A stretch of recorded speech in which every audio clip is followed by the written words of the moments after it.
Hello and welcome to Super Series Tournament Div 1. We have got a special one tonight because we've got Give Me the Bread 3. They're playing against Ferocity Retirement Home. With me today is going to be Xenalot. Xenalot, how are you doing? I'm good. Everything's having a good time. Excited for the game. This best of two now. Yeah, I mean, we're going to have to jump, unfortunately, straight into Champ Select. We do see the Rel being banned away. Pretty good pick all around, especially with some of the bot lanes. In response, we do see the Camille offering this. What do you think? Yeah, it's there will be some particular specialized bands like that Rel and the Camille, but we is decently high caliber play, so we should be expecting some of the more meta bands, even if it doesn't show up in a player's champ pool. The teams should be taken away, like the Seraphine, which is an interesting blue side ban, as they do always have the option of first picking it, but I don't think anyone on the side of Give Me the Bread is particularly fond of the Seraphine. I think I've seen Kevin Mann try it, but it's not really a fan favorite of Dano or Rengus in the top lane, so I can't imagine it, other than maybe support. So just taken away, no interest in first picking it, as the Thresh is also taken away now that Rel is off the table. So two of the best supports in the game straight away taken away. Yeah, I mean, they're going to round it out with a Silas.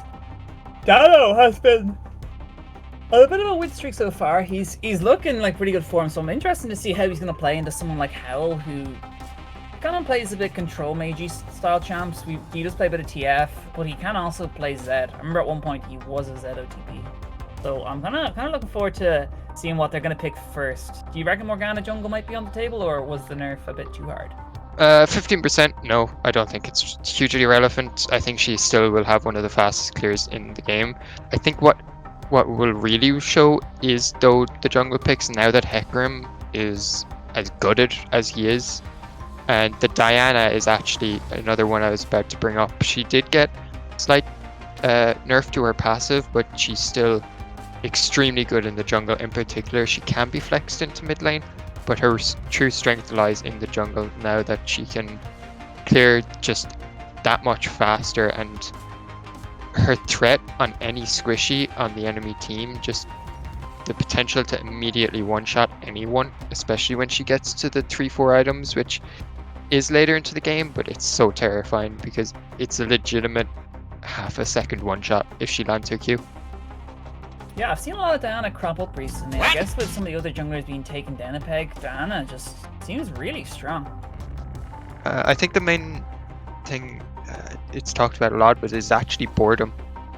Particularly Udyr is someone I feel like hasn't gotten a lot of changes and a lot of nerfs, particularly in the last couple of patches. But people are just picking him less and less and less, as Hecarim kind of became the flavor of the month. But I still think Udyr is a super strong jungler, and into a lot of melees, into someone like Diana, he tends to do really well. Yeah, it's a good jungler to pick. I mean, we did see the bot lane locked in here. We've a pretty aggressive lane with the Nautilus Tristana locked in there for the side of Frosty Retirement Home. You know, they want to get this Tristana ahead, and especially if you're talking about one-shots, Tristana right now is a really good AD carry, and you always have the 3 auto combo with Halo Blades into a one-shot, so they always have that potential. But then again, we do see Kevin Mann having another champion that has a lot of tank shred, but a lot of shred potential with the Samira. Yeah, Samira, kind of like Jinx, in that if she gets 1 kill, she'll usually get 3 or 4 kills. She kind of combos it into everything, but Tristana is still one of the strongest picks in the game. Can be flexed into that mid lane. It'll be interesting to see if Howl has any interest in taking it in the mid lane, as the red side will have that counter pick, so they will have the option to flex. As the Lilia, another jungler that again kind of fell out of favor despite not getting a lot of changes, but is still really strong, has incredible playmaking potential with that sleep on her, or she hits any squishy on the side of Give Me the Bread, they get put to sleep, and then the Tristana and Nautilus can easily follow up in CC as we are into the second phase of bans. Yeah, I mean, Renekton banned away. Pretty aggressive champ for Rengus. I can kind of see that being an issue if you're not too familiar with what you're playing into. As well as that big tanky man is pretty much to his namesake. I believe he is actually a tank top player, so I can't imagine having some split push top laner or, I don't know, any option to give Rengus an option to lane kingdom, basically. Yeah, I think what the Renekton ban gives away is that they will be looking to pick top in that first phase, the second pick, so that they can leave the mid ADC flex option open, especially now that they have that AP jungler in that of Lilia on the side of Ferocity Retirement Home, as Renekton does only come in through as a counter pick, but as I said, if they show that top lane pick in the or 3 pick, it'll be very possible that I won't lose, or Rengus will take it up, as the Senna and the Lucian are both taken away now. So both another possible mid lane counter in the Lucian, as Give Me the Red also has that AP jungler, and the Senna just a really good typical scaling ADC, as also the Malphite is taken away. So no easy tank for big tanky man up in that top line. Yeah, I mean, I do like the way they took away the Senna off of Puka and Mars because even if they don't end up going for Tristana AD carry and they put it mid lane, they do take away the option of just playing it safe, having the Nautilus tick farm, and just running the fasting Senna strategy. Yeah, we'll see. Yeah, the Mundo taken into the top lane. He did get minor changes in the most recent patch, but I think his previous buffs, where he now gets the full health refund if his Q hits. It doesn't need to kill a target. It used to be that when he hits a target with the Q, he only gets half a refund unless it kills. Now he always gets the full refund. Gives him an incredible amount to sustain, as they're hovering the Viego. Do they know it's banned? They know it's banned, they're just trolling, I imagine. Yeah, it's going to be the Aurelia for Dano. Well, I mean, Rengus can take a top as well, but I mean, Dano is the supreme Irish Aurelia player, I would say. So I'm looking forward to seeing this, and they're going to have to show their top laner regardless here if it is going to be a mid pick. Yeah, red side keeping that Tristana flex. They were hovering that Quinn, but we kind of knew it wouldn't be the Quinn, as that would have locked them into a pretty terrible comp overall. But the Rise taken, so they're actually keeping that double flex option open for Rengus and Dano, but you expect, considering that the Aurelia is a super comfort for Dano, as well as the Rise being a super comfort for Rengus. They're both particularly known for those champs. So we are looking to see that possible counter pick for either of those lanes now. We are going to see the TF. I don't know if you've looked at any of the players, by the way, Zeno, but I have seen Hell with a pretty dirty win rate in 20 games on the TF in solo queue. Yeah, he has, I think he has 70-80% is what I remember seeing. But the Twisted Fate does not have a good time into either of these champs. He's a hard time locking down, or either of these solo lane champs, I should say. He has a hard time locking down the Rise and doing damage and stopping the Rise from scaling up, whereas the Aurelia can pretty much have kill threat on him throughout most of the game. So it's either of those are a little scary, especially considering it was a comfort pick.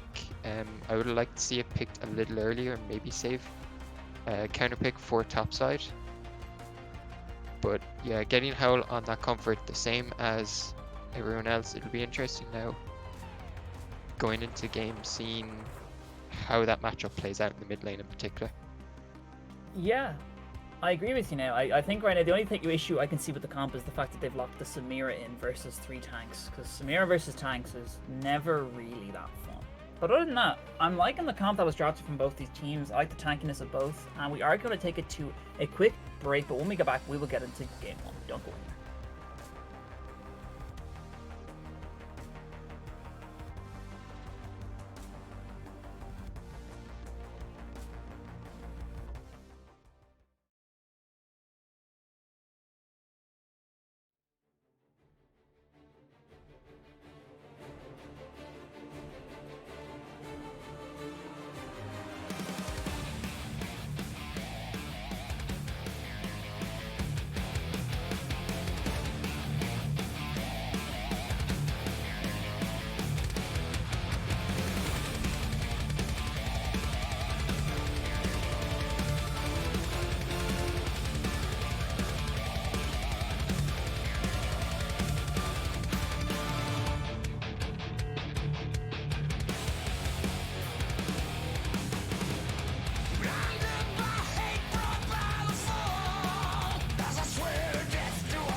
And we're on the Rift for game one of this best of two series where we've got Give Me the Bread 3 going up against Ferocity. We've seen the comps being picked here. Some pretty spicy picks. We've got the Diana jungle. We've got a TF mid lane. So we're going to see a pretty aggressive early game either way. What do you think, Zeno? Yeah, I'm not actually the biggest fan of Give Me the Bread's overall comp. As you said in the champ select, I'm not the biggest fan of the Samira. She'll have a lot of trouble getting into this this Ferocity retirement home team, especially through the Mundo and the Nautilus, and even the sleep from VexJ. So she can very easily be shut down. And then there's also the Rise, who just in general wants to not do anything else that his team wants to do. Everyone else on his team wants to jump in, they want to engage, play super aggro into the team fight, make as much use of that Cosmic Radiance, especially from Taric as well. Whereas this Rise wants to sit back, wait for his cooldowns, control, shut down one person who's in front of him rather than trying to get on the back line.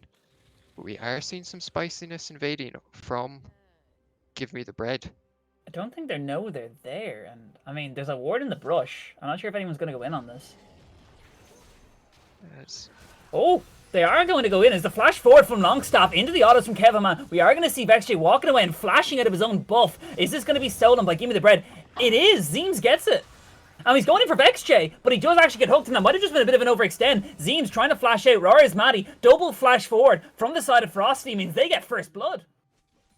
Yeah, Zeems just going super aggro. He got that level 2 off the blue buff as VexJ had to smite the buff early, otherwise risking dying, as he just got instant burst by the Samira and the Taric, especially after that flash dazzle stun came through.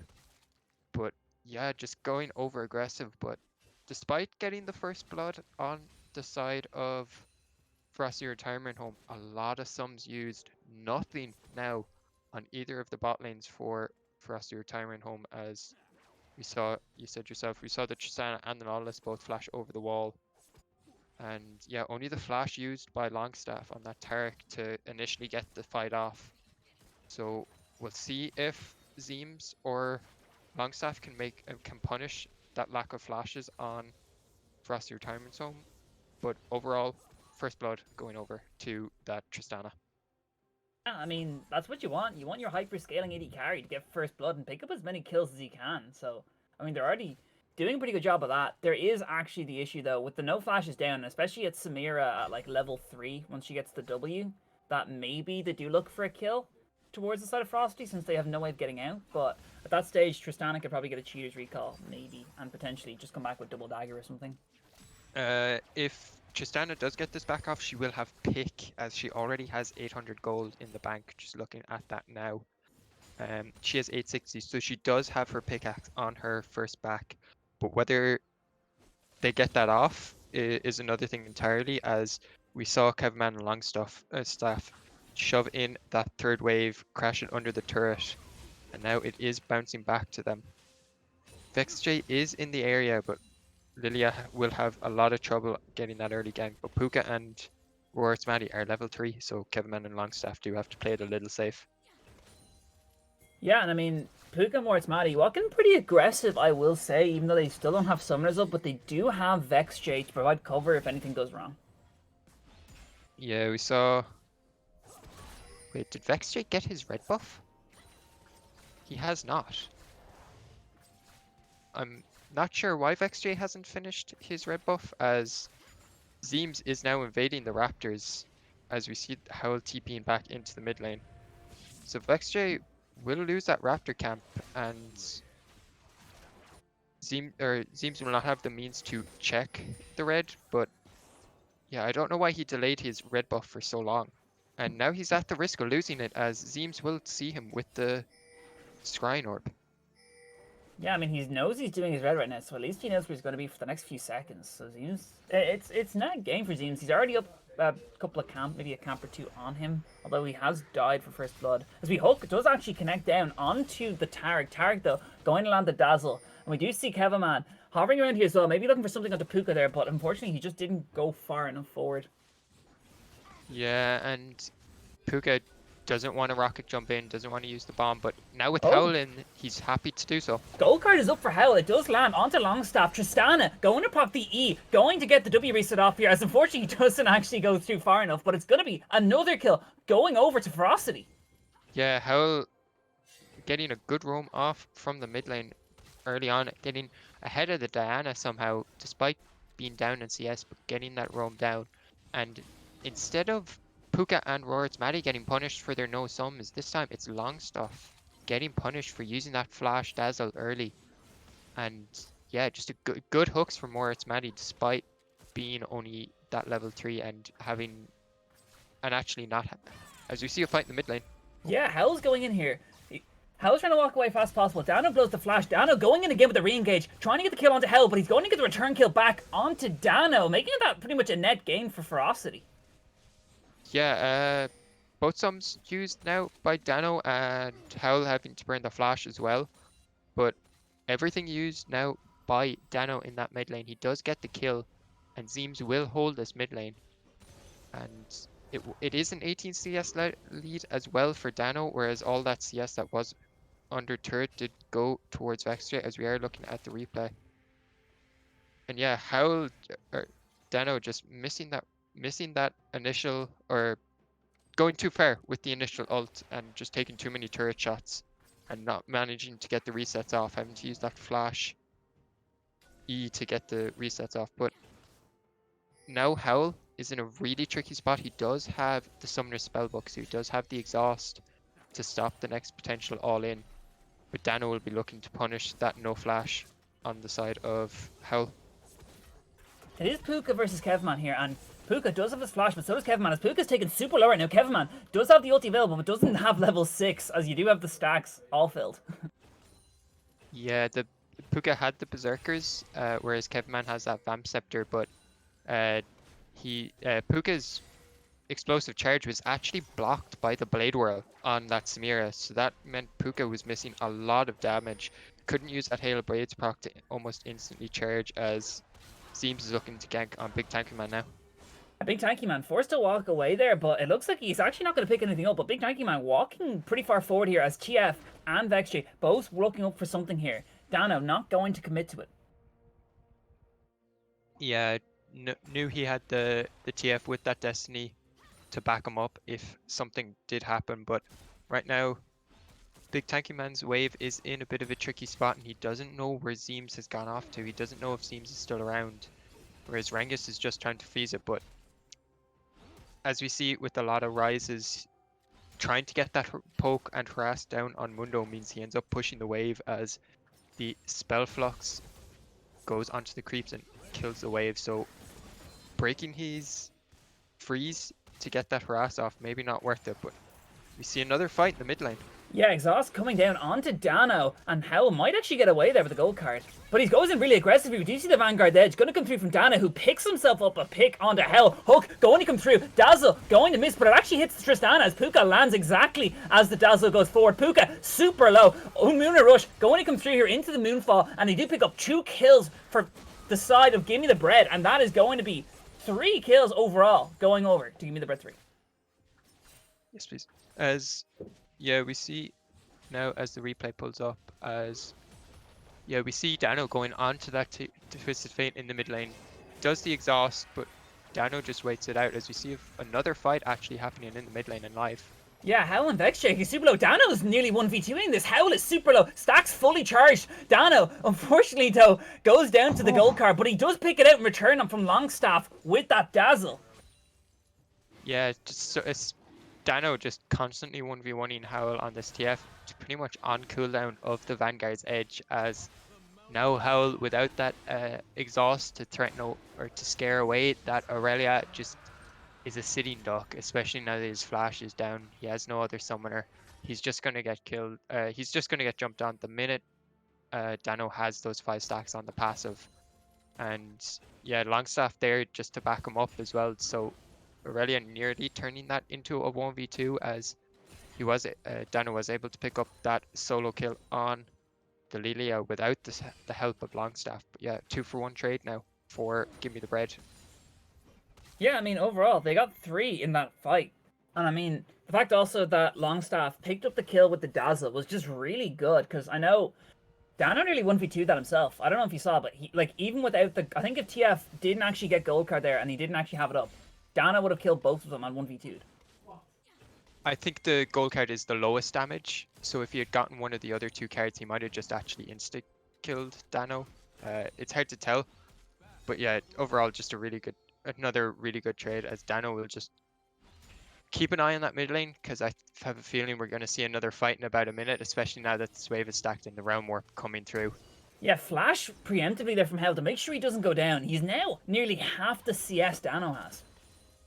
Yeah, just scaring him off that massive wave, as another factor is that 3 plates have gone over to Dano as well, as yeah, Howl just having to use that flash on cooldown now, and every lane bar top is on the back foot, but even top being even means that Rengus can just freely roam, as we see another fight in the mid lane.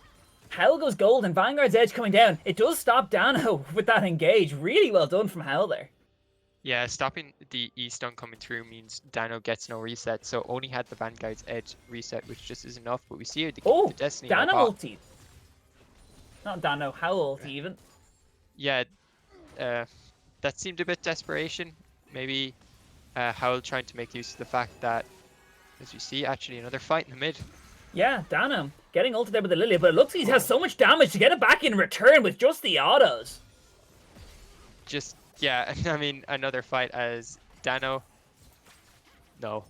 Dano might just kill Hell here. He does! He goes down for it, though. Just, I mean, I don't know what else there's to say. There's just so much fighting in this mid lane, and Dano just keeps getting these stacks up, but VexJ and Howl are just too squishy to take these fights. They can't afford to just keep fighting this Dano, or this Aurelia, sorry, as, yeah, just the innate passive, or the innate passive life sustain as well, and having that Bork finish. We see another fight now in the bot on live. Yeah, Puka trying to W out of Samira, going to put her own ulti down here. Roar's Maddie going to go golden, but it doesn't really matter. Howl is bot lane. He might try to get the kill back here onto Kevman, but in comes the TP from Rengus. They do pick up the kill onto Roar's Maddie. Howl's trying to walk away here. Luckily, he's behind the tier 1 turret. Yeah, just not really sure what Puka and Roar's Maddie were doing with that. Longstaff has that Cosmic Radiance, as well as the Blade Whirl on that Samira, means it's really hard for them to get just the damage off, as Samira will just keep using that time that Cosmic Radiance buys to get those passive stacks, to get the Inferno trigger stacked, and is just able to get her ult off pretty much no matter what, as long as that Dazzle or that Cosmic Radiance is up. But that TP from Howl means Dano gets first turret in the mid lane as well as the final plate. So on top of those 5 kills Dano has, he also has now even more gold, as we're seeing another fight now in the bot lane. We do see the ulti going to come through from TF bot. And they're looking for an engage here onto I Won't Lose, but Pistol Resident is going to be here. He's going to pick up the kill. The Vanguard's Edge is going to go down onto Rorit's Maddie, where he picks up a kill. And here's Zeems as well. They might look for a tower dive. Gold card is up, going down onto Dano here. The E from Tristana going to take up the kill, but it doesn't matter as the Moonfall picks up the kill in return. Another one going to go over there to I Won't Lose. And it looks like a really good fight overall for Gimme the Bread 3. Yeah, I think it's not quite over yet, as the Realm Warp will come through, but Howl gonna make his way out, as all 3 members of Give Me the Bread did take the Realm Warp. As, yeah, just another great trade. We might have a replay coming up for that, but we will see. We actually see just the last 30 seconds of the fight now, as, yeah, just Zeems just insta-popping Puka on that Tristana, turn the fight so quickly, and I Won't Lose as well, getting that root on VexJ under the turret meant he could just get those Qs off, and we see now this game starting to spiral out of control as a 7k gold lead for the side of Give Me the Bread, as those individual kills that were picked up in the bot and the mid lane now being turned over towards group fights and team fights, as Rengus is now starting to join with the Realm Warp and with the TP and starting to pick up a couple kills from himself, despite big tanky man maintaining CS in the top lane, managing to keep even. his team has just bled so much throughout the rest of the game that now his second Drake going over to the side of Give Me the Bread as we see an Infernal Soul. Do you think Infernal Soul is good here in this game? Because I think for giving the bread, they're very happy to see that. Yeah, four damage sources on the side of Give Me the Bread. Whether I think Infernal Soul would probably be the best for them, other than maybe just the Ocean Soul, but there's no team comp that Ocean Soul is bad on because it's just such a strong soul. And then Infernal Soul, if you have the more tanky members, maybe it's not so good, but where you have those 4 damage sources as well, they don't have super long range to abuse the cooldown on it, where if you have a super long range carry or a super long range mage, you can proc that Infernal Soul strike pretty much on cooldown and really make it really start to tick up. But I think as long as you're all damage sources, that percentage increase to your AD and AP just so strong on this Give Me the Bread team. Yeah, but you see right now, Zeem's looking pretty far forward here. He is going to Lunar Rush in there, maybe looking for a Moonfall angle. I won't lose though, going to knock him back in with the Explosive Plant. Big Tanky Man trying to walk away here. We do see the stun going through on the Big Tanky Man. Big Tanky Man going to go over as Kevin picks up the kill. Meanwhile, in the top lane, the remaining members of Ferocity pick up a kill onto Dano. Yeah, Dano, not really sure what he was doing in that top lane. Maybe he got a little hyphy and tried to get another solo kill. But, well, he saw the rest of his team jumping on that Mundo, punishing the Mundo being out of place, as you see a potential fight in the mid lane.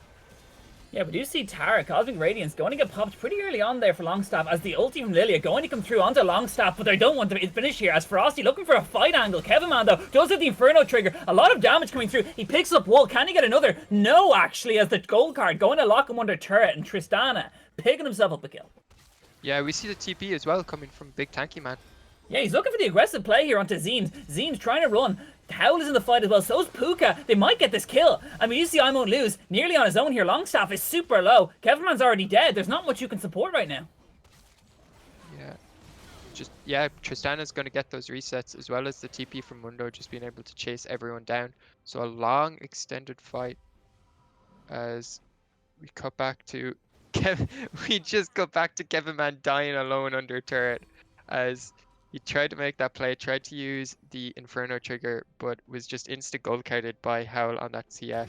And with that TP coming in from Mundo and the resets from Tristana, meant they were just able to chase down the remaining members of Give Me the Bread. So what turned out to be an initial win for Give Me the Bread with that puck on the Mundo.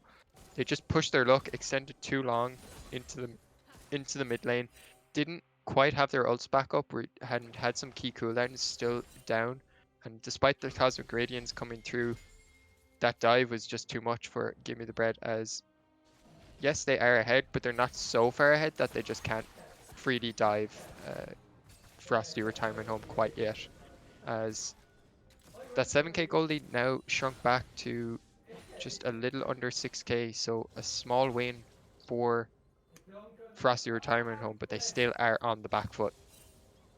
Yeah, I mean, even after killing 4 members of Give Me the Bread, they're still down 6k. That is nuts. Yeah, even with the shutdowns coming through, none of them individual or massive, as Rengus trying to pick off Roart's Maddie. Fighting going down here. Rengus doing a lot of damage. They're looking for the pick onto Rengus here. Tristani going to come down. Puka picks up the kill. Roart's Maddie that might go down to the Vanguard's edge. He does. Dano's now in the fight. Kevin Man has the Inferno trigger. He's looking for another kill. That's going to be 2. Going over to Kevin Man. Yeah, that Inferno trigger healing with the Immortal Shield Bow coming out, but all that started with Roart's Maddie just getting caught out as Dano trying to pick off XJ now. And succeeding.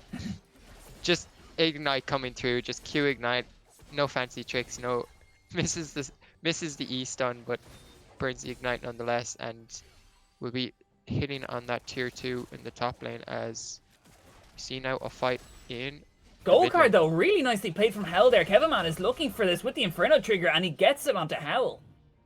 Yeah, and that pick just before Drake came up. Kevin Man is low, but he should just lifesteal it back up now, as this third Drake should go over to the side of Give Me the Bread, as Dano this time not gonna overextend in that top lane. Learned from his mistake in the previous fight where it made his team end up losing the extended trade.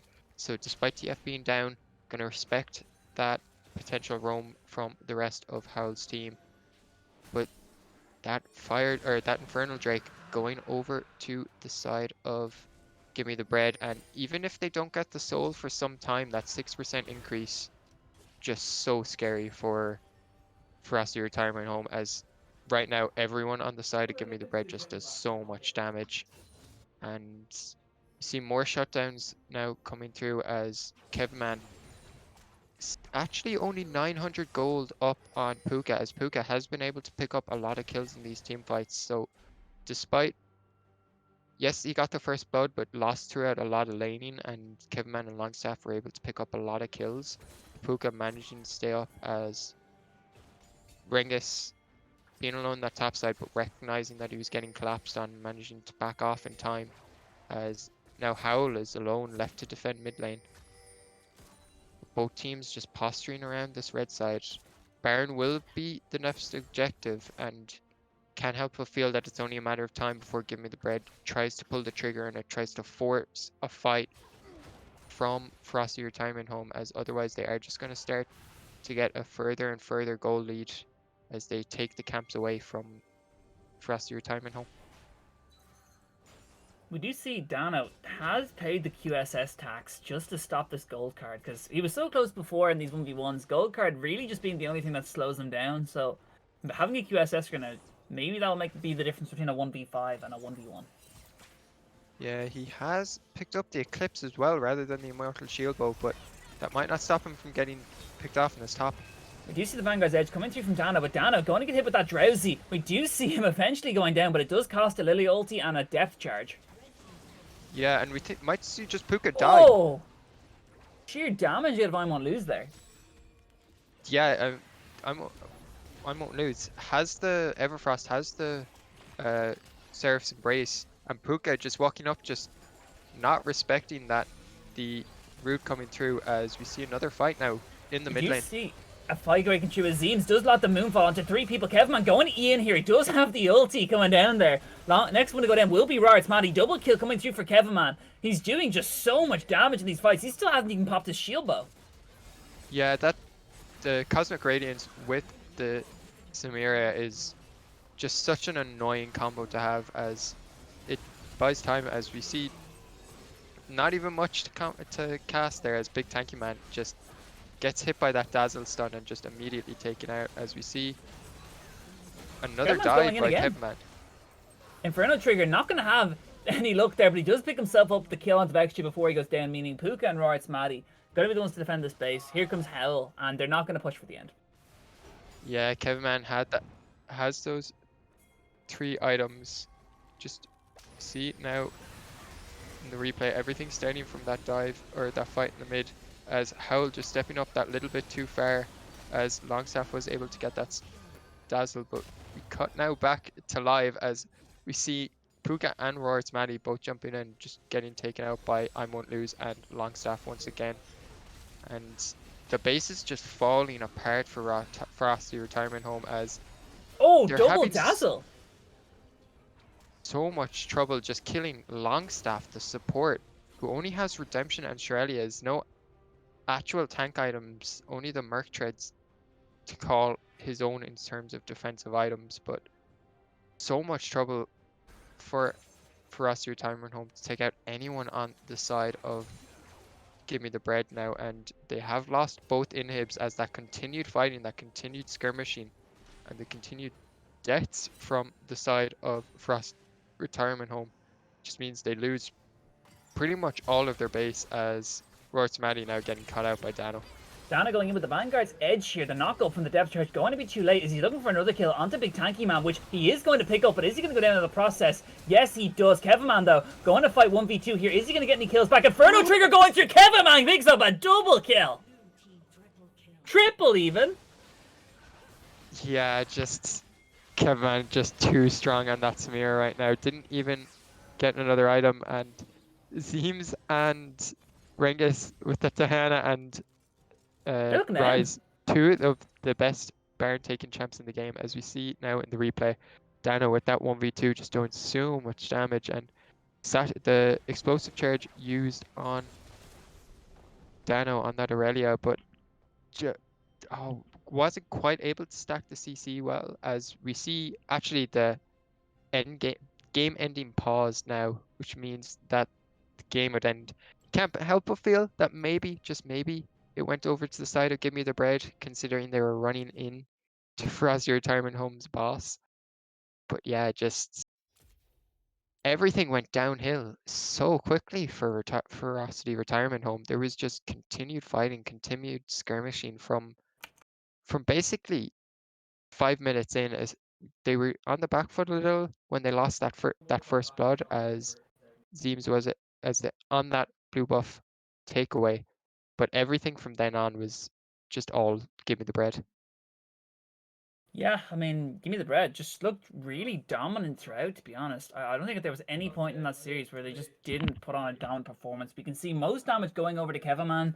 I think once the tank items came through for Ferocity, he would have had a bit more trouble, but like he was so far ahead and he's so far snowballed that it really didn't matter how far it went because he just did so much damage. And at that point, they only had one item to Kevaman's 3.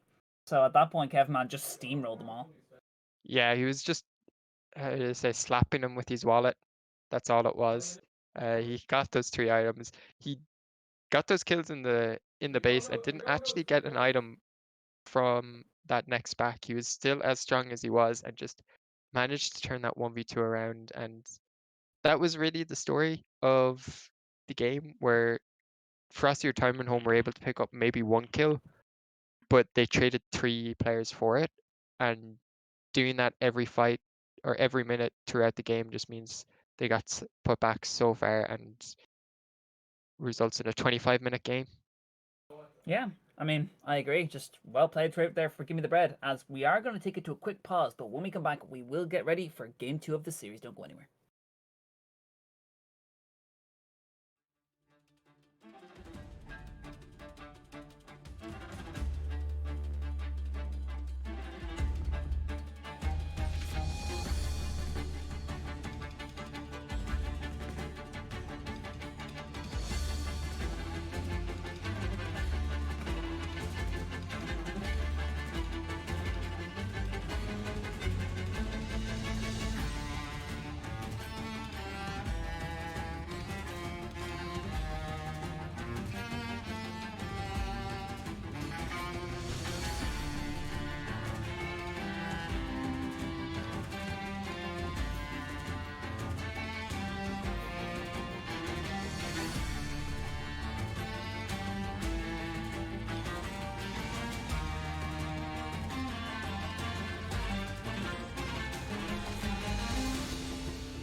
Hello and welcome back to game 2 of this best of 2 series for Super Series, where we've got Ferocity against Gimme the Bread, where we just saw Gimme the Bread, I'd say pretty comfortably take game 1. We are getting into pick ban. Xeno, what do you think?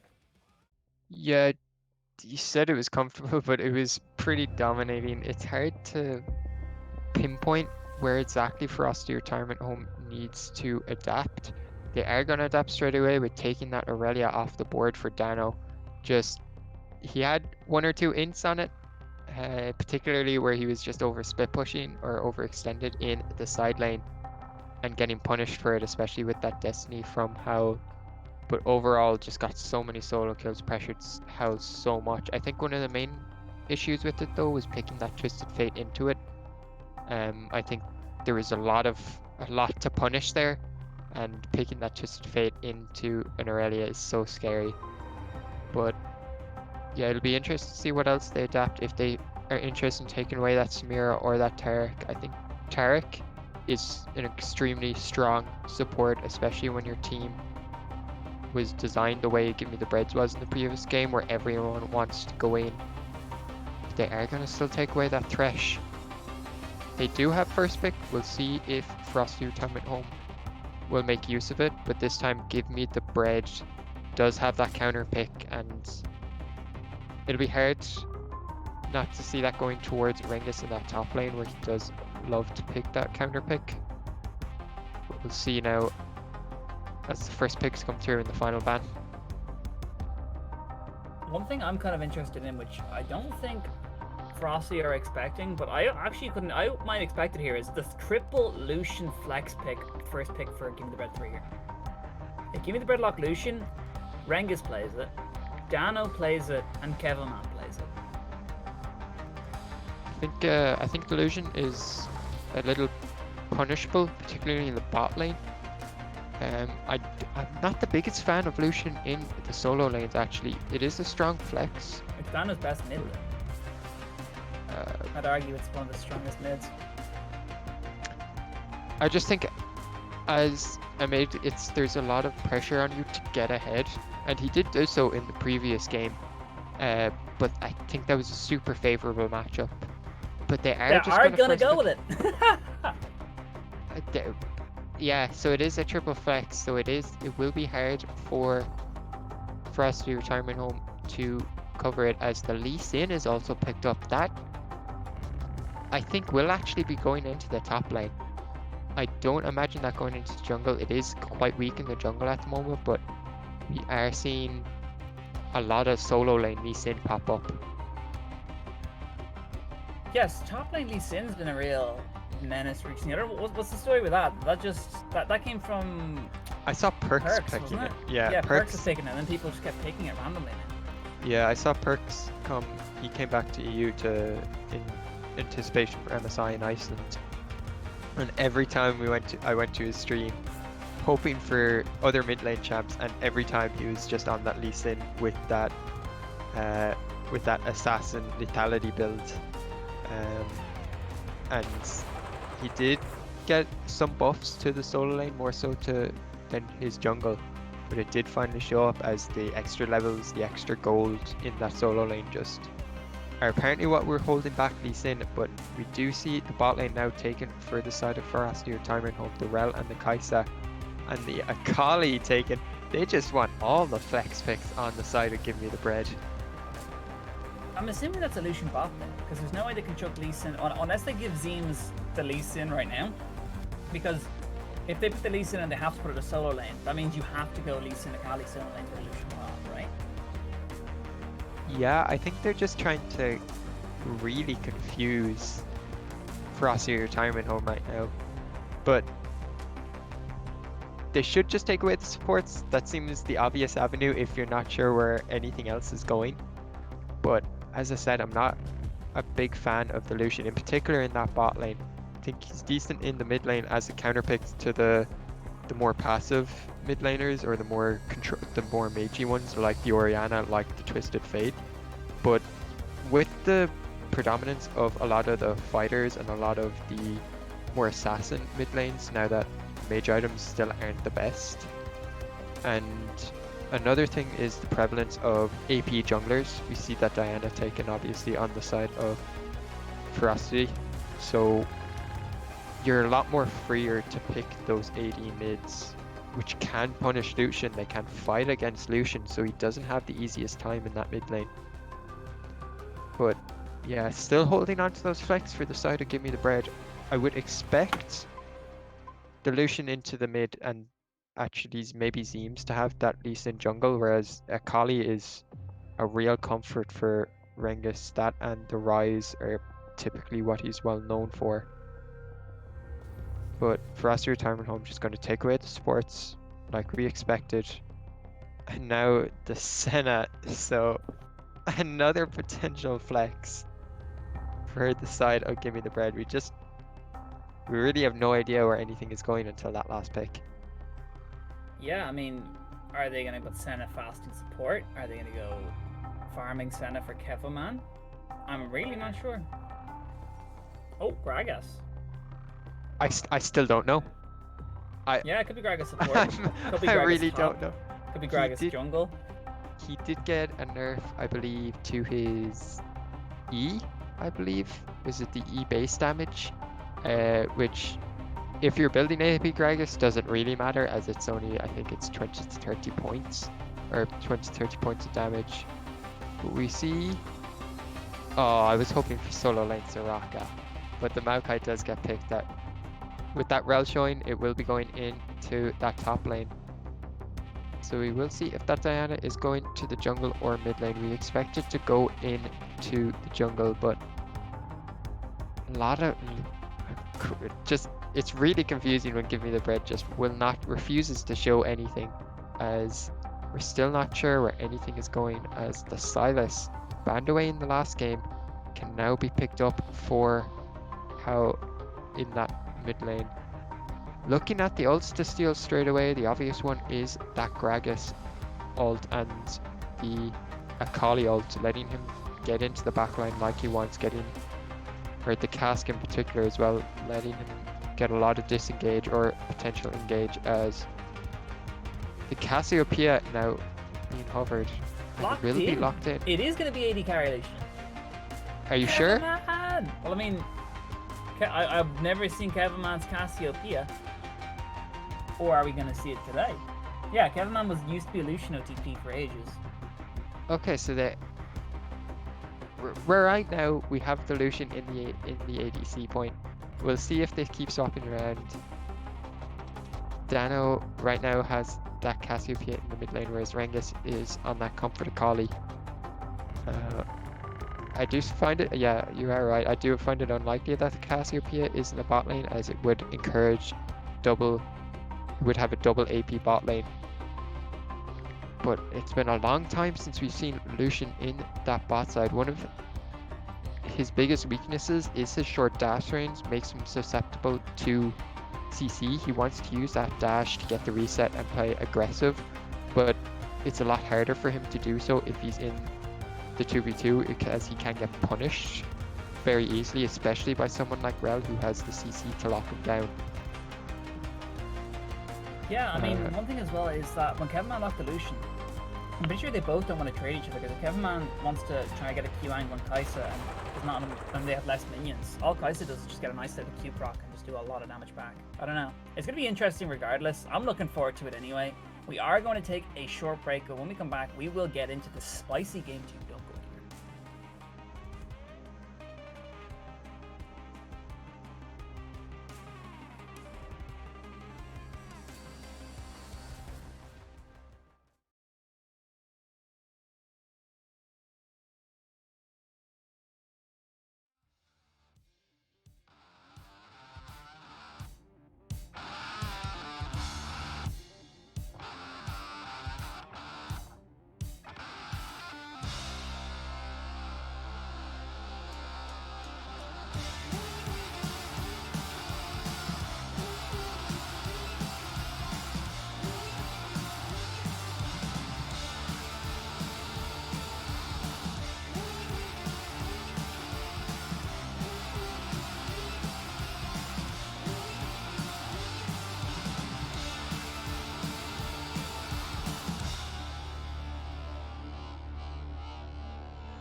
could probably pause it.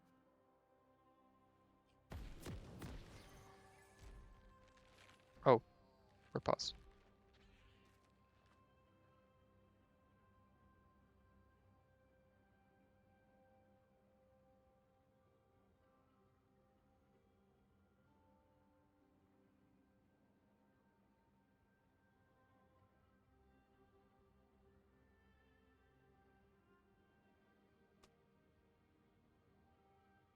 Yep.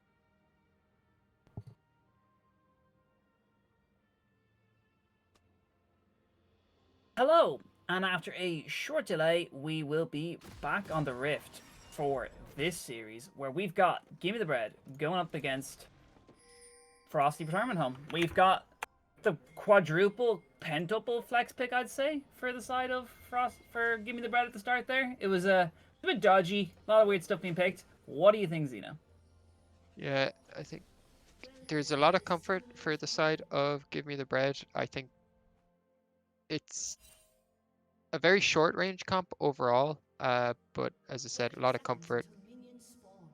It's a lot of damage, a lot of fighting. I think just like the last comp, a lot of Give Me the Bread wants to go in pretty much all the time, but the same can be said for Ferocity Retirement Home, as neither comp has that much Wait, or Kai'Sa that didn't much take items. Puka. Puka's gone And out with no items. He's there walking is into the team. He's gonna die. They know that as well. They can see his industry. He's just gonna show in vision right now with no items. Oh, Puka, don't do this. Yamate. Gragas does have the body slam. Oh wait, Rengus though just got caught in the top lane while this is all going on. I won't lose. Is gonna give the first blood. Puka gets away. He's gonna lose level 2, which level 2 dilution is a huge advantage early on, as Puka has pretty much just conceded the early lane. Yeah, not sure what happened in that top lane. Rengus getting instant punished for not having that flash, but Kevman and Longstaff gonna slow push this bot wave. Yeah, as you said, they are gonna lose the first 3 creeps, maybe even more, as Roar's Maddie can be up here soaking up the XP. As it'll actually be really interesting to see how many CS Puka actually does lose. Loses, somehow lost a caster. I hate creep RNG, I really dislike it. I don't know how a caster died in that. But only gonna lose the 2 CS, will fall behind on that level 2 quite a bit, as we see Longstaff and Kevman trying to abuse that. As VexJ once again getting invaded by Zeems, as he will be losing that blue buff. And we'll see now Zeems trying to get an early gank off on the top side. Yes, I mean they don't call it the level 2 power spike for nothing. It was it was made after Lucian. Lucian right now as well, especially with like this extra level advantage that Kevinman's getting right now, it's just putting so much damage down. Puka and Rort's Maddie already at half HP. This is just not where you want your scaling champ to be in.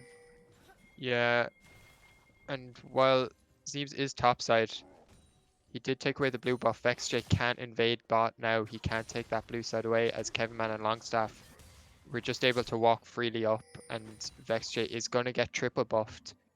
It's unfortunate that Zeems didn't take away the Wolves or the Gromp, as I think he would have been able to pretty freely, especially when he got shown on that top side, as Kevinman and Longstaff would have been just able to scare VexJ off that blue buff by themselves. They didn't need Zeems to be there. So VexJ should consider himself lucky. He could be a lot further behind than he is right now, as Howl gonna get that back stopped in the mid lane, as Dano sitting on a lot of HP and mana, considering how low Howl is, and considering how got the first blood as well.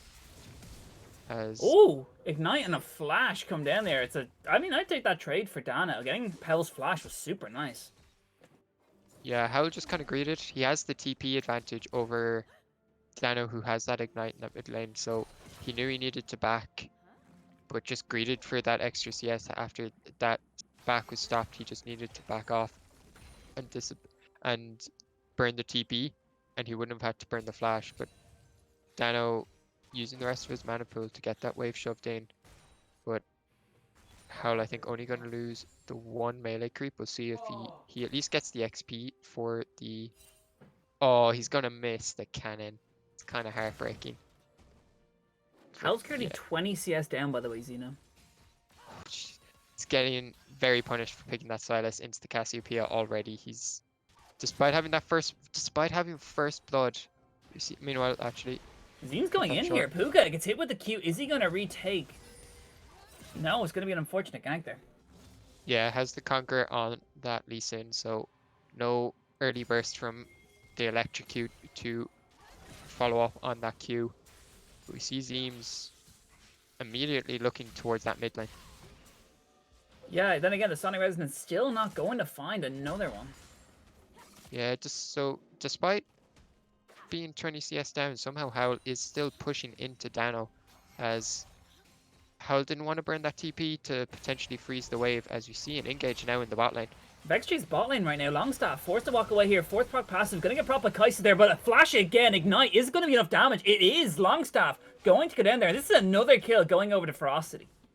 Yeah, that's a really good pickup for Ferocity. Puka was able to get the second skin or the passive stacks on Longstaff, so he's just able to burst him down. He still doesn't quite have the tankiness to survive it, as that passive does do quite a bit of damage, and the Ignite finally finishing off Longstaff. So you see big tanky man TPing back into the top lane to catch that wave. And yeah, with that flash E-dash, yeah, just getting that second skin passive, and then Vextray just following up with the dashes onto the creep and managing to get that Q off was just enough damage needed to pick up that kill on Longstaff. So a really good pickup for Ferocity. They still are 20 CS down in that bot side, and they would have really liked that kill to go over to Puka, but a pretty big CS discrepancy now appearing in that mid and that bot lane. We saw something similar in the previous game, and what it did is it caused desperation, as Longstaff just cut out now in the Raptors.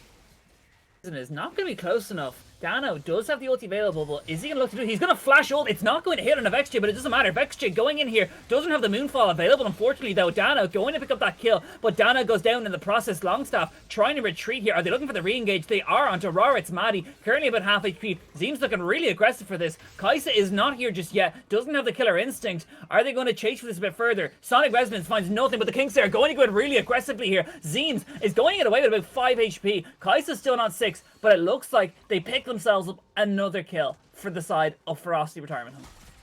Yeah, Dano just being able to go so aggressive on Vextray, who is still so far behind.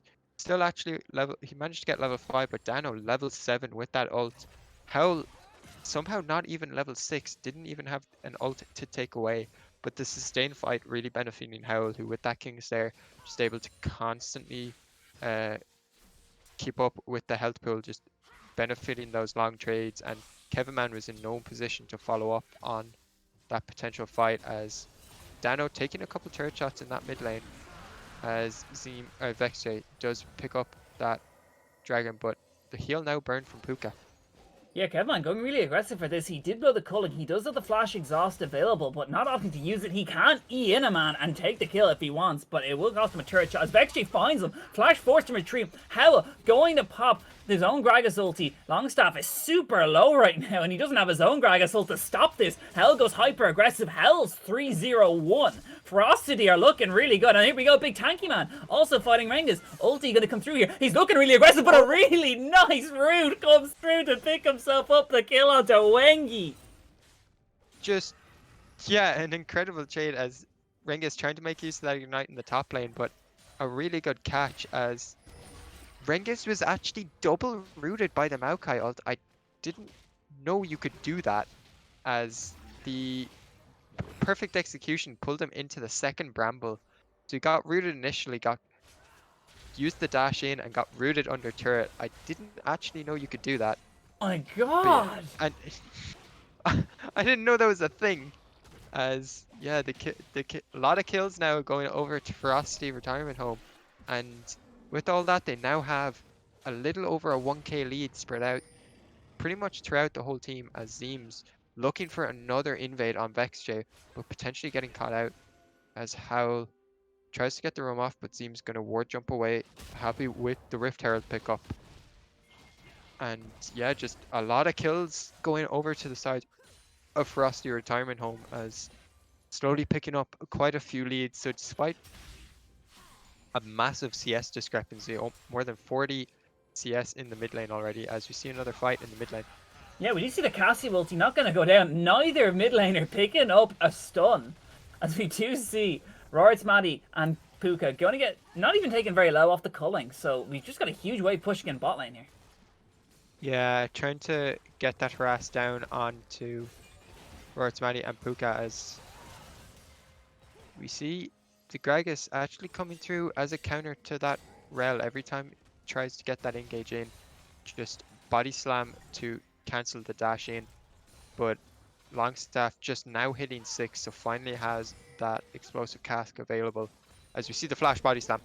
Oh, the flash body slam into the casket, back into the team, but the Magnet Storm coming through for Rorit's Maddie. Not going to be enough to keep him alive, though, as Kevaman picks himself up a kill there, and it gives Gimme the Bread just a wee bit more gold.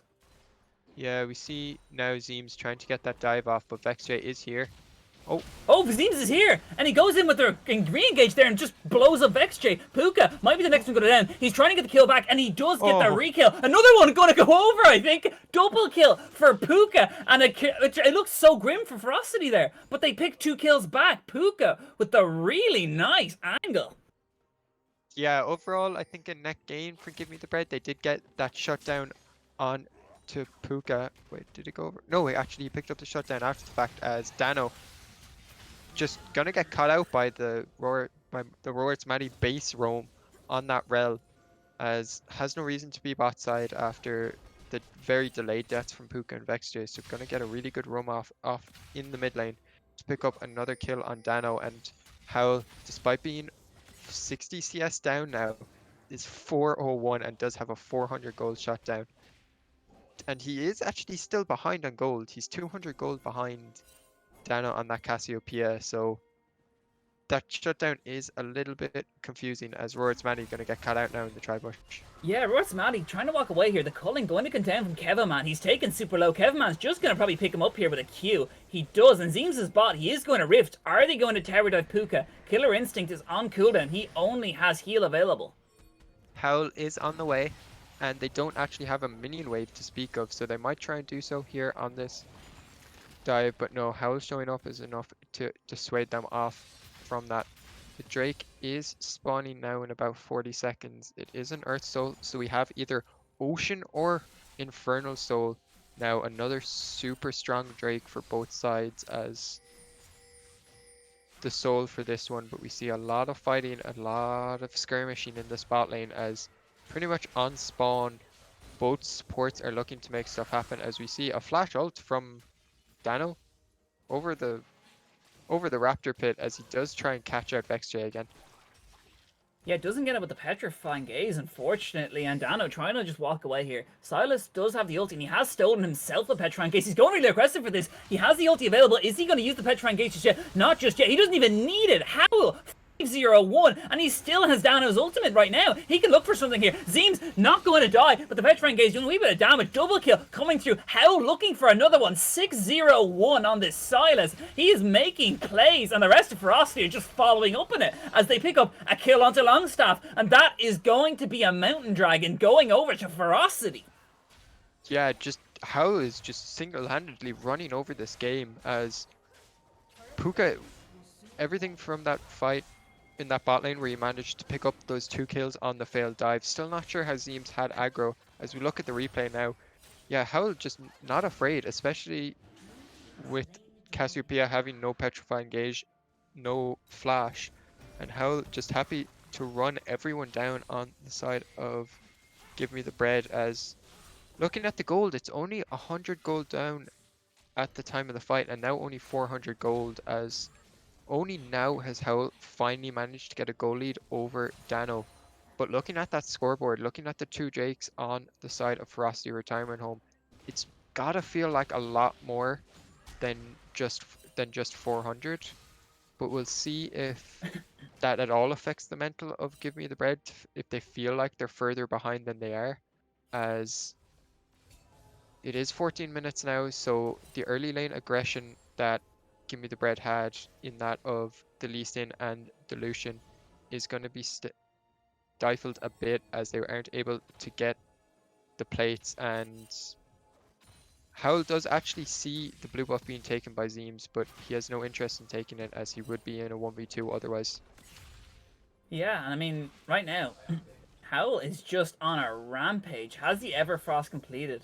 We do see an interesting buy from Kevman here. He has opted to go for the Gale Force over the Kraken. I could see the argument for the Kaisa, but for in Kevman's case, the thing that I could see was meanwhile though, we do see a fight actually breaking out while I'm talking about this, and the ulti coming through. Big Tanky Man doesn't even need to pop the Maoka ulti there as they just blow up Zeems. Yeah, Zeems just constantly trying to take those blue buffs away from VexJ. I think that's the third one he's tried to take away, as we saw him take the first one, try and take I think the third one, and then finally getting punished for taking that fourth one, as he did overstay a bit, as VexJ landing that Moon Sliver Blade, followed up by the flash from the Maokai, as we see a fight in the bot lane. Kevinman might die here. The culling coming down onto Puka. He takes him super low. The casket knocking him back in. The Q going to pick up the kill for Kevinman. But Howl's TP goes through. Howl's on his own versus 3 people. Can he 1v3 angle? He gets 1. Can he get 2? We do see, though, the perfect execution going to come through to pick the kill up with the Howl. Huge shutdown going over to Rengus. Yeah, massive bounty picked up now by Rengus, as the TP from Howl just coming in just that little bit too late, but the Herald drop does actually mean that the first turret goes over to Ferocity Retirement Home, as looking at the replay, yeah, the TP just comes in too late. Puka and Rorit's Maddie were just too low by the time that Howl came through, and it just meant he came in just in time to donate his bounty to Rengus on that Akali, as Rengus had actually been losing quite a bit in the top lane. He wasn't able to punish Big Tanky Man on that Maokai, and in fact, Big Tanky Man had been able to get a little bit of plays and help his team a little bit more, as we saw him TP for that second Drake. But that 700 gold shot down now going over to Rengus means Give Me the Red are a lot more back in the game than they were just 3 minutes ago. But now we have to look at both comps as the game starts to hit that midpoint, as you gotta feel that the Lucian and the Lee Sin in particular will start to hit a point very soon where they're gonna have a lot more trouble killing anyone on the side of Ferocity Retirement Home, as the potential burst and the potential trading from pretty much everyone on the side of FRH right now will start to get scary when they start to pick up those second items, as Diana and VexJ and Howl will pretty much burst anyone they catch out in the 1v1, as everyone on the side of Give Me the Bread is quite squishy, and Zeems in particular is 2 levels down in that jungle matchup. So despite all that invade, all the fighting and all the camps he tried to take away from VexJ, it all amounted to him being behind on that experience, and it means he will not have that level 11 for the next Drake spawning now in less than a minute. Yeah, I mean, what else is there to say right now? I mean, Give Me the Bread are actually 2k up in gold right now. Dano, by the way, is currently over 10 CS a minute, while Howl is currently at 100 CS, pretty much just neutralizing some of that kill deficit. So I think either way, Give Me the Bread are in decent shape. One thing I was trying to touch on earlier before a fight broke out was that there's another fight breaking out here, as we do see that Longstaff is taking super low. The Petrifying Gaze going to hit one person there. Rengus going to die. 2 are going to go down to Rengus here, as we do see Give Me the Bread going for this dragon, and a fight that looked like it was going to be very Ferocity favored just ends up turning into something that Give Me the Bread are going to end up picking up, and it's going to be the Infernal Dragon and their first one. Maybe they can chain this into 4. Yeah, just like the last game, Infernal Drakes for either team are really scary. 6% increase in stats for pretty much either side will contribute a lot of damage, especially as they start to stack them up. But fight going over in the side of, or to the side of Give Me the Bread, the first one in a while, as they had started to lose a bit other than that pickup by Rengus on the shutdown on Howl. But Royal Smatty trying to get that engage, trying to get that Magna pull in, but he's just too squishy right now as everyone on the side of Gimme the Bread just does some damage. Even if they're a little behind, they still do quite a bit of damage. And Royal Smatty just gets insta-popped the minute he tries, as we see now a gank in the mid lane. Yeah, hell. Just trying to walk away here. He does have Lee Sin kick, and he does kick Zines away. Big Tanky Man, though, was looking for the engage angle. Yeah, big tanky man just there showing up to make sure Howl walks out alive, as my replay is actually a little bugged as it's just showing me Howl has permanent Cassiopeia ult. So if I do accidentally say he has someone else or he has Cassiopeia ult, it's just a little mistake as I actually have to keep track of whose ult he steals in the moment. But yeah, good disengage from Howl. Quick thinking to take away the dragon kick from Lee Sin and just disengaging. But big tanky man there nonetheless to back him up as we now hit a bit of a lull state. It's a big difference from the previous game where we were just constantly fighting, and this time last game Ferocity just felt so far behind as the game was over 5 minutes from now last time. But this time they're very much within a shout as despite being 3k gold, 3.5k gold behind and having lost the two most recent big fights, they still very much feel alive in this game. Yeah, I mean, Ferocity right now are pushing a tier 1 turret bot. Rengus is on his own. No one from the side of Gimme the Bread is there just yet. They're looking for the engage angle here. Imo News gets knocked back, and he is going to go down to the Kai'Sa there. Yeah, I think I Won't Lose actually died in the Shroud as there's enough non-targeted abilities on the side of Ferocity to kill him in the Shroud as we see Kevin Man pushing that top lane as well as Dano as we see a flash. Flash angle there. Big Tank Man, though, not going to knock back with the Q, but they're still going to go in on this. This is a really insane casket knocking everyone from Ferocity out. But the kick is a ring-age angle onto Big Tanky Man there, but the Magnet Storm going to come down from North Matty. Really nicely done to stop Lee Sin doing anything there. Longstaff going to go down, and Ferocity have now pretty much got a good angle here. Pistol Resident getting pulled back in there with a Moonfall, but Dano picking up the kill onto VexJ. Can he pick up any more? No, as Puka picking up the kill onto Dano, and it's currently looking pretty good for Ferocity. Yeah, we see fight after fight, but Kevin Man finally arriving. Oh, Roar's Matty? He might go down here. He goes down. Ferocity might have just overstepped, and all started with Puka going down, but it meant me even looking at it. He just got blown up instantly. Yeah, Puka just gets insta-killed, as he said, just on the back end of the fight, and Roar's Matty trying to sacrifice himself. Now, looking at the replay, as at this point, Longstaff is down, Rengus is long dead, and Dano just doing so much damage, burning out VexJ the minute he tries to pull in. Do you see how funny Kevin Man is going? Kevin Man wins! Yeah, you can hear him screaming into his mic, Xeno. Hear it from here. Hear it from a different province. As the Gale Force and Essence Reaver with that VF sword means that Howl, he only has the Everfrost and the Cosmic Drive, so it doesn't have the burst and the sustain to take out Kevin Man and win that trade. But Kevin Man, I don't think even had the culling for that. He just straight up won the fight. Howl, I think, had the stolen culling, as we were looking at the replay as that fight commenced, but Howl giving over another kill now, and yep.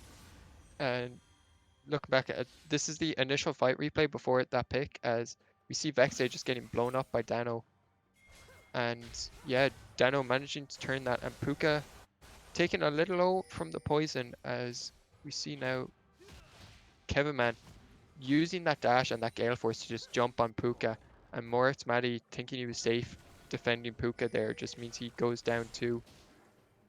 So yeah, back to live. Just a really good catch pickup, or a pickup after the initial fight from Kevin Man, as well as the fact that he was able to eventually get that pick on Howl, as we see now both teams prepping for the second Infernal Drake.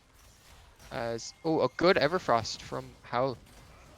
They're looking for a re-engage angle here. Big Tanky Man going to put the ulti down. They're trying to get the pick of the Kevin Man. Kevin Man, though, does have a GA and is going to be reviving soon. He looks like he's going to go down here. He's trying to get away with the Gale Force and the E. It's not going to be enough. The Petrifying Gaze hits 3 people. Double kill for Puka. Really nicely done from Dano. Doesn't matter. They're looking to try and get the kill. Big Tanky Man, though, taking third aggro. And unfortunately, Ferocity are too split up as Big Tanky Man and Puka are on the wrong side. Puka looks like he's going to go down to Pistol Resident and Imlone lose. Yeah, just an initial great catch on Kevin Man, just locking him down. But that GA came out so big as Puka. Oh, Puka. I think he could have gotten the recall off there. I don't know. No, I think he still had 2 or 3 seconds. Alright, that's close.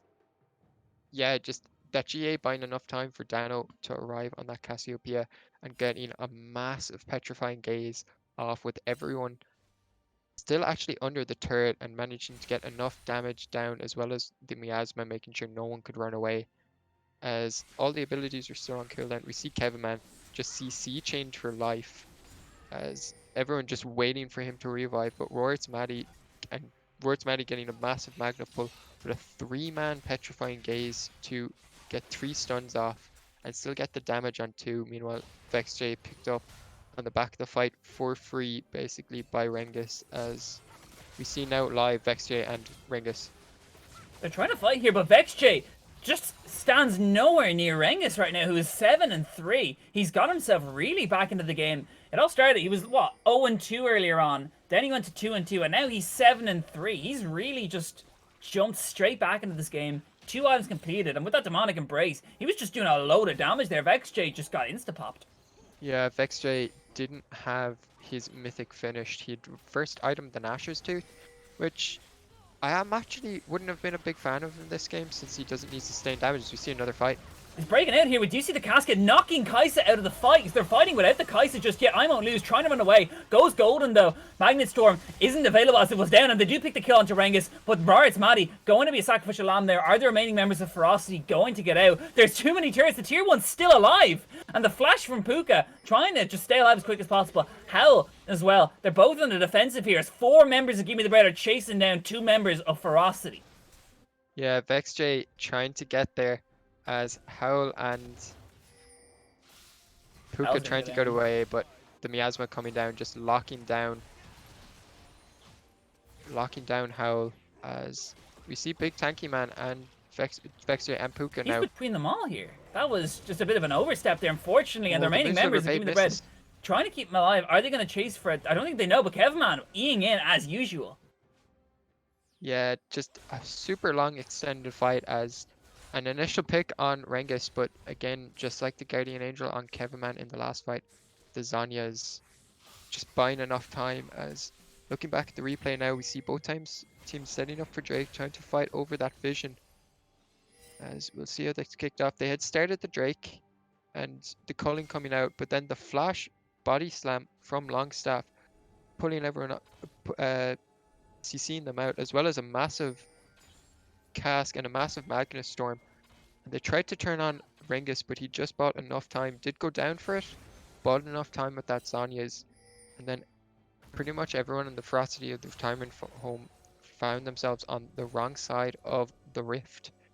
But traded kills nonetheless, as both teams now looking back to set up for Drake, as we see Rengus in the red side of Ferocity's jungle, but just going to get that deep ward in, as both teams once again posturing for this Drake, fighting over that vision.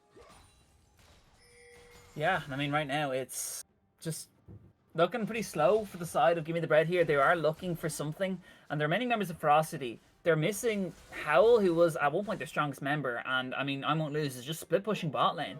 They're just going to do a 4-1.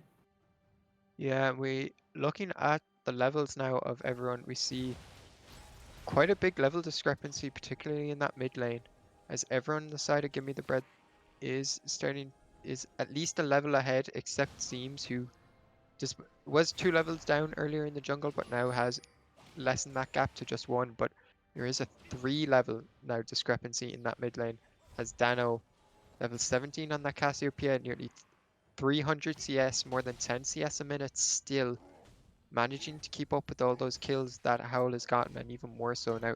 3k gold in the mid lane alone, as more than a 5k gold lead for the side of Give Me the Bread. As both teams, again, back to that lull state.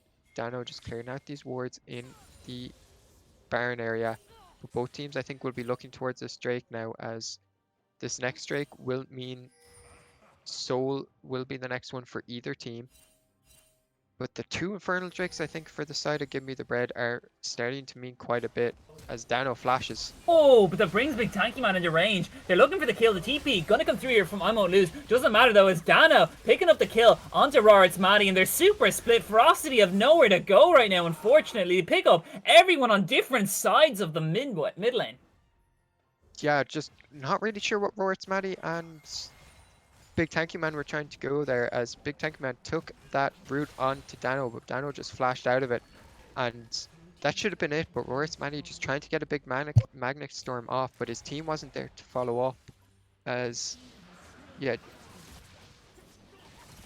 Yeah, as... Do you see the replay of that though? That was just nuts. The TP coming in from Ringus as well, just a lot faster on the reaction from Give Me the Bread, as more of the team were just nearby, and the quick like pull the trigger fights just will benefit Give Me the Bread more, as Ferocity Retirement Home just want to play it so they want everyone to be there, as they have a lot more AoE and a lot more team fighting potential, particularly through Howl, VexJ and Roart's Maddie.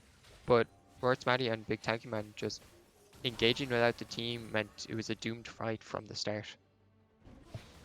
Yeah, it was a doomed fight from the start there, I guess, for the side of Ferocity. I mean, I expected it to not be close, but they were just so split. Kaisa was on another side to everyone else, and everyone else was just spread out like a star over the mid lane way. Yeah, I legitimately think that everyone on the side of Ferocity Retirement Home was just so surprised at the engage, as it does mean they lose the Baron, they lose that third Drake, and now, whereas the game was close beforehand, Give Me the Bread very much in control, as they will start to crash all these waves, start to pick up those outer turrets, maybe look for an inhib turret, but they're going to take it slow, be methodical about it, push the side lanes, rotate, take the turrets, as we see now 4 in this top lane. Dano's in the bot lane on that Cassiopeia, so we might see a fight break out as Ferocity try and punish this 5v4. Yeah, Ferocity are they're looking for any way back into this game. Their base is being slowly taken, though. They do have put Dano bot lane, and they have 2 members mid lane, and they're just trying to slowly siege this base. Yeah, it's very hard for for Give Me the Bread to siege. They want to fight. They definitely don't have the range to poke anyone down, as other than the miasma from Cassiopeia, they don't have the real means to scare anyone away without fully engaging. Big Tanky Man with that aftershock gonna easily fight, but the mid lane turret taking a lot of damage, as Ferocity really slow on the rotation now, as they're trying to panic answer these waves, but that does mean they're gonna lose that mid inhib turret and the top inhib turret, as well as possibly the inhibitor itself. Dano's on his own here, bot lane. They do actually pop the spell shield here. Roart's Maddie looking for something down here. The Killer Instinct gonna come through here from Puka. They pick up 1 kill, but they lose 2 inhibitors for it. And meanwhile, Give Me the Bread are pushing really hard for this. We do see the knockback. Really nice ulti coming through from Longstaff on the VexJ. VexJ going golden here. Moonfall, ugh, not going to find anyone there. 2 members of Give Me the Bread go golden, as Ferocity looking for anything right now in this fight. They pick up 1, they pick up 2. Puka is still alive. Puka's trying to do work here, but he doesn't have the damage. And Kevaman, though, is ending up going golden. Golden into... He's got stopwatch on top of his GA. Kevaman is really trying hard to try and pick up these kills. He does go over to Ferocity, who actually pick up an ace at the end of this. Yeah, they'll finally finish off Longstaff. Oh, he does flash away, but the chains coming out from Howl, managing to finally chase him down, as all of that from that pick on Dano. They did lose 2 inhibs from it. They dedicated a lot to get that initial pick on Dano in the bot lane. As looking at the replay, the fight's well underway now, but their focus on Kevman just bursting him down. Puka did get picked up, which means it was a little dicey, but that Howl on that Silas just able to do enough, just able to CC him down with big tanky man just long enough. So despite the GA and the stopwatch coming out from Kevin Man, just not enough to keep him alive. As all that said, they did lose the two inhibs on the top and the middle. They lost the inhib turret in the bot lane and one of their Nexus turrets. So despite all the deaths and the ace on the side of Give Me the Bread, I still think it's a big win for them, as the Infernal Stole spawning out in 40 seconds, and you feel that with the Baron coming up shortly after that, as Howl and Rengus now fighting in the top lane. Yeah, Hell's trying to fight here. Immolu's going really aggressive, and he just destroys him with the perfect execution and the Ignite combo. We do see the Petrifying Gaze going down with the Puka. Puka gets one shot by Dano. Dano might cost him his life, though, unfortunately, but he picks up two. He actually got Vexjay for this. Right, Maddie is going to be the next one. Dano picks up a triple kill. I mean, oh, and we have the pause screen of death as... Guys, I think Ferocity might have won that game. They might have come back, you know? Everyone's dead for 40 seconds. With that pause, we are going to look at a replay of Dano with that 1v3. See Rengus picking up Howl as he was trying to back in the top lane, but with that Ignite means he was just able to insta-burst. But Puka being caught by the Petrifying Gaze, then kept down with the Miasma, meant he wasn't able to kill her instinct. And Dano just getting just enough healing, managing to even take out Vexjay on that Diana. And once Roar's Maddie was alone, despite Dano having only 2 HP, just wasn't enough, as the sustained healing from Dano was just too much. That was just insane. For a 1v3 from Dano, that was so good. We do see at the end of that game screen, Kevin Man dealing the most damage out of the whole game there. And I mean, he played really well. He just bobbed and weaved. He did his combos perfectly, honestly. And I think, like, not greeding and going for the Kraken Slayer. That's what I meant to comment on throughout the whole game before fights broke out, was he went Gale Force instead of Kraken, which I think he just trusted that Dano had the tank shred ability to just take out Big Tanky Man and the other members, since he did opt for the Leandries. But that meant that Kevman could go for the Gale Force, stay alive, and make sure he had that double dash to stay out of range of pretty much anyone on the side of Ferocity. Yeah, with the amount of squishes on the side of Ferocity, I think, yeah, the Gale Force was a good pickup. That being said, we'll now look at the MVP of the series. So I'll hear your thoughts first on it, OPK. I mean, I think, honestly, I hate to be that one, but I honestly think Dano just played out of his skin. Even in the matchup when Howl had, what, 8 kills in him, he was 150 CS up. He had 11 CS a minute at one point. I mean, I can't not give this to Dano. Yeah, he got a good matchup in the first game, but got so much pressure, got so many solo kills, was even able to turn 1v2, and then in that first lane, or in that first game, on the Aurelia against both the Lilia and the TF, and then in that game on the Cassiopeia, managing to turn that 1v3 at the end. Frosty would have been on the back foot, but Dano made it 100% sure that that game was over with that 1v3. So, as well as the 11 CS, he did troll one or two moments, like getting caught out a couple times in the side lane, but it was usually for a lot for the rest of his team, like those two inhibs. So yeah, I have to agree. Dano, I think, definitely MVP for this series. Yeah, and I mean, that was just, that's got to be just insane. Really good for Give Me the Bread Free. Well played from Ferocity, though, as a team. For a first game from this team, that, I mean, going into this, I didn't expect much from them at all. I'm gonna be honest, but they really showed their stuff, and they just played really well. I don't know if you agree with me, but I think they played really well for a series. Yeah, I think the one thing I'd question is the like over flex or over picking of flex in that second game, where I think they tried to be very much trickier than they should have been. But that being said, overall, still really well played on an individual level from the side of Give Me the Bread. Yeah, I mean, I think that's going to be in for us, if I'm not mistaken. I have been OBK9. With me has been Xenolot. Thank you to Crimson Cyclist for running the stream and running the production. He's responsible for all the replays you were seeing throughout the series. Any last words, Xeno, before we head off? No, that was pretty much the closing. Just individually, I think really well played. I think it was on an individual level that they were generally better than. Oh, it's unfortunate to say them better than Ferocity, but overall, really well individual play, particularly from Dano and Kevman coming out in these first two games. Yeah, well played. I've been Obi Kane 9. This has been Xenolot and Cyclist. For ya.